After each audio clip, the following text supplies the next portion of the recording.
হযরত ইউসুফ আলাইহিস সালাতু ওয়াস সালাম তার কোনো দোষ ছিল না, তার কোনো অপরাধ ছিল না, এরপরেও তাকে দীর্ঘ 7 বছর জেলখানার মধ্যে থাকতে হয়েছে। কথা বলেন ঠিক কিনা? আমার প্রিয় ভাইরা, যেমন বাংলাদেশের আলেম ওলামাদের কোনো দোষ ছিল না, তারা বিনা অপরাধে শুধুমাত্র কোরআনের কথা বলবার কারণে, হাদিসের কথা বলবার কারণে, হক কথা বলবার কারণে জেলখানার মধ্যে জেল খাটতে হয়েছে। আবার প্রিয় ভাইরা, ঠিক তেমনিভাবে হযরত ইউসুফ আলাইহিস সালাতু ওয়াস সালামকে জেলের মধ্যে বন্দী করা হয়েছিল। আমার প্রিয় ভাইরা, গভীর মনোযোগ দিয়ে শুনবেন। হযরত ইউসুফ আলাইহিস সালাতু ওয়াস সালামকে জুলাইখা অন্দরমহলের মধ্যে নিয়ে গেল। এক এক করে 7টি দরজার মধ্যে তালা দিয়েছে, 7টি দরজার মধ্যে চাবি দিয়েছে। অন্দরমহলের মধ্যে নিয়ে গিয়ে ইউসুফকে ডাক দিয়ে বলতেছে, ও ইউসুফ, ও আমার গোলাম, তোমাকে আমি ছোট্টবেলা থেকে লালন পালন করেছি। আজকে আমি তোমার কাছে একটা আবদার করি, তোমার কাছে আমার একটা আশা, আমি তোমাকে প্রেমের প্রস্তাব দেব, তুমি আমার এই প্রেমের প্রস্তাবকে গ্রহণ করো। আপনারা বলেন তো, একজন নবী হিসেবে প্রেমের প্রস্তাব গ্রহণ করবে নাকি? আমার প্রিয় ভাইরা, হযরত ইউসুফ আলাইহিস সালাতু ওয়াস সালাম জুলাইখাকে ডাক দিয়ে বলে, জুলাইখা, আমি আল্লাহ রাব্বুল আলামিনের হুকুম মানি, আল্লাহ রাব্বুল আলামিনের বিধান মানি, আমি কখনো আল্লাহর বিধানকে লঙ্ঘন করতে পারবো না। তোমার প্রেমের প্রস্তাব কখনো আমি গ্রহণ করতে পারবো না, তোমার কুমন্ত্রণা আমি গ্রহণ করতে পারবো না। এমন সময় হযরত ইউসুফ আলাইহিস সালাতু ওয়াস সালাম আল্লাহ রাব্বুল আলামিনের কাছে সাহায্য প্রার্থনা করলেন। আল্লাহকে ডাক দিয়ে বললেন, আল্লাহ আমাকে সাহায্য করো, এই অন্যায় কাজ কুকর্ম থেকে আমাকে হেফাজত করো। এই চিন্তা ভাবনা নিয়ে আল্লাহর উপর তাওয়াক্কুল করে, আল্লাহর উপরে ভরসা করে হযরত ইউসুফ আলাইহিস সালাতু ওয়াস সালাম বদ্ধ তালাবদ্ধ দরজার দিকে দৌড় মারলেন। আল্লাহ রাব্বুল আলামিনের সাহায্যে সঙ্গে সঙ্গে একটি নয়, দুটি নয়, 7টি দরজা মুহূর্তের মধ্যে খুলে যায়। সুবহানাল্লাহ। মুসলমান ভাইরা, আবার এমন সময় জুলাইখা হযরত ইউসুফ আলাইহিস সালাতু ওয়াস সালামকে আটকানোর জন্য পেছন দিক থেকে হাত বাড়িয়ে ইউসুফের জামাটা টেনে ধরে। হযরত ইউসুফ আলাইহিস সালাতু ওয়াস সালামের জামাটা টেনে ধরার কারণে জামাটা পেছন দিকে ছিঁড়ে যায়, কিন্তু ইউসুফকে আটকাতে পারে না। হযরত ইউসুফ চলে গিয়েছে। 7 নাম্বার দরজা যখন খুলেছে, এমন সময় দরজা খোলার পরে দেখতে পান জুলাইখার স্বামী বাদশা আজিজে মিশর সেইখানে দাঁড়ায় আছে। জুলাইখা মনে মনে চিন্তা করতেছে, হায় রে, আজকে আমি শেষ।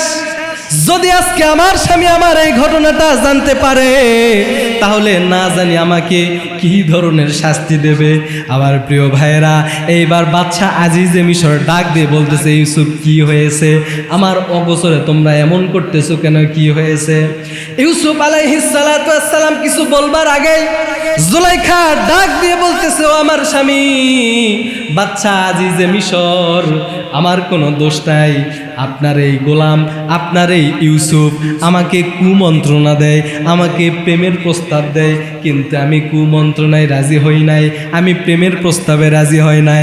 আপনারা বলেন তো, জুলাইখা সত্যবাদী নাকি মিথ্যাবাদী? জোরে বলেন, সত্যবাদী না মিথ্যাবাদী? মুসলমান ভাইরা, আবার জুলাইখা যখন এই কথা বলল, বাদশা আজিজে মিশর ডাক দিয়ে বলতেছে, ইউসুফ, তোমার বক্তব্য কি? হযরত ইউসুফ আলাইহিস সালাতু ওয়াস সালাম বাদশা আজিজে মিশরকে ডাক দিয়ে বলতেছে, ও আজিজে মিশর, আমার কোনো দোষ নাই, আমার কোনো অপরাধ নাই, বরঞ্চ আমি আপনার স্ত্রীকে কুমন্ত্রণা দেইনি, আপনার স্ত্রী আমাকে কুমন্ত্রণা দিয়েছে, আপনার স্ত্রী আমাকে কুপ্রস্তাব দিয়েছে, প্রেমের প্রস্তাব দিয়েছে, আমি গ্রহণ করিনি। গ্রহণ না করার কারণে আপনার স্ত্রী আমার সঙ্গে জোরাজুরি করতেছিল, যার কারণে এই 7টি দরজার দিকে আমি চলে এসেছি, আর আপনি সামনে পড়ে গিয়েছেন। বাদশা আজিজে মিশর ডাক দিয়ে বলতেছে, ইউসুফ তোমার কোনো সাক্ষী আছে নাকি, তোমার কোনো প্রমাণ আছে নাকি? ইউসুফ আলাইহিস সালাতু ওয়াস সালাম বলছেন, আমার কোনো সাক্ষী নাই, আমার কোনো প্রমাণ নাই, আমার একজন প্রমাণ আছে, তিনি হলেন আল্লাহ। আমার প্রিয় ভাইরা, বাদশা আজিজে মিশর তখনও কিন্তু আল্লাহকে মানে নাই, তারা আমুল খোদার ইবাদত করত, মূর্তি পূজার ইবাদত করত। এমন সময় ওই বাদশা ডাক দিয়ে বলতেছে, আল্লাহর সাক্ষী চলবে না, দুনিয়াতে তোমার কোনো সাক্ষ্য প্রমাণ আছে নাকি? ইউসুফ আলাইহিস সালাতু ওয়াস সালাম যখন বললেন আমার কোনো সাক্ষী নাই, প্রমাণ নাই, এমন সময় আল্লাহ রাব্বুল আলামিনের সাহায্যে হযরত ইউসুফ আলাইহিস সালাতু ওয়াস সালামের কানের মধ্যে একটা ছোট্ট সন্তান, নবজাতক শিশুর কান্নার আওয়াজ ভেসে দেয়। আল্লাহু আকবার। হযরত ইউসুফ আলাইহিস সালাতু ওয়াস সালাম বললেন, ও বাচ্চা আজিজে মিশর, আমার সাক্ষী আমি পেয়ে গিয়েছি। আজিজে মিশর ডাক দিয়ে বললেন, তোমার সাক্ষী কে? এইবার ইউসুফ আলাইহিস সালাতু ওয়াস সালাম বললেন, আমার সাক্ষী হলো ওই সাক্ষী, ওই যে ছোট্ট বাচ্চা, যে বাচ্চাটা কান্না করতেছে, এখনো কথা বলতে পারে না, ওই বাচ্চাটা হলো আমার এই আজকে ঘটনার সাক্ষী। আল্লাহু আকবার বলেন। বাচ্চা আজিজে মিশর অবাক হয়ে গিয়েছে, জুলাইখা অবাক হয়ে গিয়েছে, যেই সন্তান এখনো কোনো কথা বলতে পারে না, সেই সন্তান আবার কিভাবে সাক্ষী দেবে? এমন সময় সন্তানকে দাসীর মাধ্যমে নিয়ে আসা হলো, সন্তান চলে আসলো।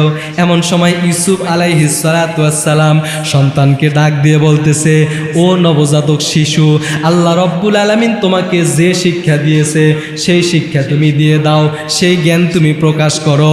এমন সময় ওই ছোট্ট নবজাতক শিশু আল্লাহ রব্বুল আলামিনের হুকুমে হযরত ইউসুফ আলাইহিস সালাতু ওয়াস সালামের ঘটনা প্রমাণ করার জন্য কথা বলা শুরু করে দিয়েছে। আল্লাহু আকবার।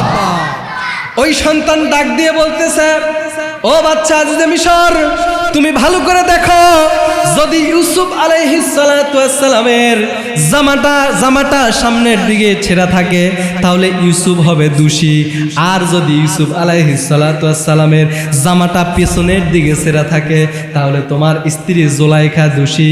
এই কথা বলার পরে বাচ্চা কথা বলা বন্ধ করে দিয়েছে।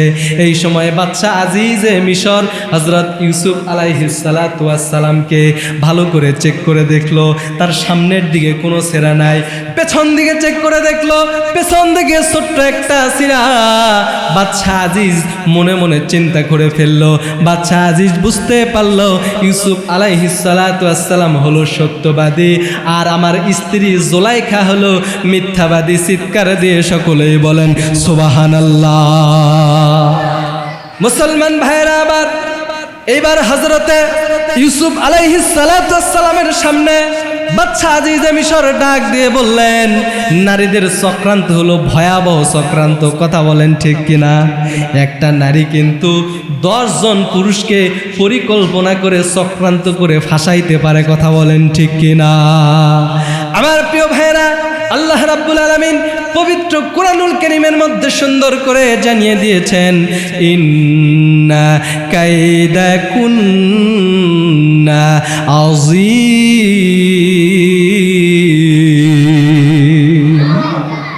আল্লাহ তাআলা বলছেন নারীদের চক্রান্ত হচ্ছে সবচাইতে ভয়ঙ্কর চক্রান্ত। আল্লাহ তাআলা নিজেই বলেছেন, তাহলে আল্লাহর কথা কি মিথ্যা হবে? জোরে বলেন মিথ্যা হবে? আমাদের সমাজে চলাফেরা করলে আপনারা দেখতে পাবেন যে সত্যি সত্যিই নারীরা অনেক কৌশলবিদ হয়, অনেক চক্রান্তকারী হয়, এমনকি এরা কৌশলের দিক দিয়ে শয়তানকে ছাড়িয়ে যায়। কথা বলেন ঠিক কিনা? আমার প্রিয় ভাইয়েরা, এবার বাচ্চা আজিজে মিশর হযরত ইউসুফকে বললেন, ইউসুফ তুমি আমার স্ত্রী জুলাইখার কাছ থেকে দূরে থাকো। আর তার স্ত্রী জুলাইখাকে বললেন, জুলাইখা তুমি ইস্তেগফার করো, অনুতপ্ত হও। আমার প্রিয় ভাইরা, এই বলে তারা যখন চলে গেল, এমন সময় এই ঘটনাটা কয়েকদিনের মধ্যে মিশরের সমস্ত অলিগলিতে পৌঁছে গেল, সমস্ত জায়গায় পৌঁছে গেল। এমনকি মিশরের যত সম্ভ্রান্ত নারী ছিল, সুনামধন্য গুণবতী রূপবতী নারী ছিল, সমস্ত নারীদের কাছে এই ঘটনাটা পৌঁছে গেল। সমস্ত নারীরা ওই জুলাইখাকে নিয়ে হাসাহাসি করা শুরু করে দিল, তাকে অপবাদ দেয়, অপমান করে। হাইরে, জুলাইখা হলো সবচাইতে মিশরের সবচাইতে স্বনামধন্য একজন নারী, সম্ভ্রান্ত পরিবারের একজন নারী। তার এত রূপ এত গুণ থাকার পরেও কেবলমাত্র ওই গোলামের নিকট সে পাগল হয়ে গিয়েছে, গোলামকে পাওয়ার জন্য পাগল হয়ে গিয়েছে। সবাই যখন তুচ্ছ-তাচ্ছিল্য করে জুলাইখাকে এইভাবে কথা বলা শুরু করে দেয়, এমন সময় জুলাইখার কানের মধ্যে কথাগুলো যখন চলে আসলো, জুলাইখা ডাক দিয়ে বলল, মিশরের যত নারী রয়েছে, মিশরের যত সম্ভ্রান্ত নারী রয়েছে, সমস্ত নারীদেরকে আমার বাসায় দাওয়াত দিয়ে দাও। আজকে আমি প্রমাণ করে দিব কেন আমি ইউসুফের প্রেমে পাগল হয়ে গিয়েছি। আমার প্রিয় ভাইয়েরা, সমস্ত নারীদেরকে জানিয়ে দেওয়া হলো। মিশরের নারীরা বলল, ঠিক আছে, আমরা দাওয়াত গ্রহণ করলাম। সমস্ত রূপবতী গুণবতী নারীরা জুলাইখার বাড়িতে চলে আসলো। জুলাইখার বাড়িতে চলে আসার পর জুলাইখা একটা রুমের মধ্যে প্রবেশ করালো। সমস্ত নারীদেরকে সিরিয়াল করে রুমের মধ্যে প্রবেশ করে সাজায় নিল। এমন সময় নারীদের হাতে হাতে একটা করে ফল দিয়ে দিল, আরেকটা করে ধারালো চাকু দিয়ে দিল, অস্ত্র দিয়ে দিল। ধারালো চাকু দেওয়ার পরে সমস্ত নারীদেরকে বলল, ও মিশরের সম্ভ্রান্ত নারীরা, আমি যখন তোমাদেরকে ইশারা দেব, আমি যখন তোমাদেরকে বলবো ফলটা কাটো, তোমরা তখন ফলটা কাটা শুরু করবে। আমার প্রিয় ভাইরা, জুলাইখা বলে দিল, তোমরা ফল কাটা শুরু করে দাও। এমন সময় হযরত ইউসুফ আলাইহিস সালাতু ওয়াস সালামকে ঘরের মধ্যে প্রবেশ করায় নিল। মিশরের যত নারীরা ফল কাটতেছে, তাদের ফলের দিকে আর কোনো লক্ষ্য নাই। তারা অবাক হয়ে হযরত ইউসুফ আলাইহিস সালাতু ওয়াস সালামের দিকে তাকিয়ে আছে, এমনভাবে অবাক হয়ে তাকিয়ে আছে। ইউসুফ আলাইহিস সালাতু ওয়াস সালামের সৌন্দর্য দেখে তারাও পাগল হয়ে গিয়েছে। তাদের হাতের মধ্যে ফল আছে, তাদের হাতের মধ্যে ধারালো চাকু আছে। তারা ফল কাটতে কাটতে নিজের হাত কেটে ফেলেছে, টপ টপ করে রক্ত পড়তেছে। অথচ ইউসুফকে দেখার পরে তাদের হাত কাটার ব্যথা বিন্দু পরিমাণ তারা বুঝতে পারে না। আল্লাহু আকবার। আমার প্রিয় ভাইয়েরা, ইউসুফ আলাইহিস সালাতু ওয়াস সালাম চলে গেল। এমন সময় জুলাইখা ডাক দিয়ে বলতেছে, ও মিশরের নারীরা, তোমরা ইউসুফকে দেখে এমন ভাবে অবাক হয়ে গিয়েছো, তোমাদের হাত কেটেছো, তোমরা বুঝতে পারো নাই। তাফসীরের মধ্যে এসেছে, ওই মিশরের জামানার নারীগুলো যদি ইউসুফকে তো দেখেছে, যদি ওই আমার প্রিয় ভাইরা আমাদের বিশ্বনবী মুহাম্মদ সাল্লাল্লাহু আলাইহি ওয়াসাল্লামকে ওই মিশরের নারীগুলো দেখতে পেত, তাহলে শুধু তারা হাত নয়, হাত কাটতে কাটতে কলিজা পর্যন্ত কেটে ফেলতো, কিন্তু মুহাম্মদকে দেখার পরে বিন্দু পরিমাণ ব্যথা অনুভব করতো না। সুবহানাল্লাহ। আমার প্রিয় ভাইয়েরা, এইবার মিশরের সমস্ত নারীরা বলল, জুলাইখা, তুমি যে ইউসুফের প্রেমে পড়ে গেছো, এতে তোমার কোনো দোষ নেই। আমরাও ইউসুফকে দেখার পরে আমরাও ইউসুফের প্রেমের পাগল হয়ে গিয়েছি, আমরাও ইউসুফকে ভালোবাসা শুরু করে দিয়েছি। এমন সময় হযরতে ইউসুফ মনে মনে চিন্তা করলো, আমি আর এই মিশরের রাজমহলে থাকতে চাই না। যদি আমি এই মিশরের রাজমহলে থাকি, আমার ঈমানটা হয়তো ধ্বংস হয়ে যেতে পারে। সুতরাং এই মিশরের রাজমহলে থাকার চাইতে আমার সবচাইতে বর্তমানে উত্তম জায়গা হচ্ছে জেলখানা। আল্লাহু আকবার বলেন। আমার প্রিয় ভাইরা, বাদশা আজিজের কাছে চাইলেন, বাদশা আজিজ, আমি আর এই রাজমহলে থাকবো না, আমাকে আপনি জেলখানার মধ্যে পাঠিয়ে দিন, আমি সেখানে ঈমান আমল নিয়ে ভালো থাকতে চাই। আমার প্রিয় ভাইরা, হযরত ইউসুফ আলাইহিস সালাতু ওয়াস সালামকে বাদশা আজিজে মিশর তাকে বুদ্ধি করে চক্রান্ত করে জেলখানার মধ্যে পাঠিয়ে দিলেন।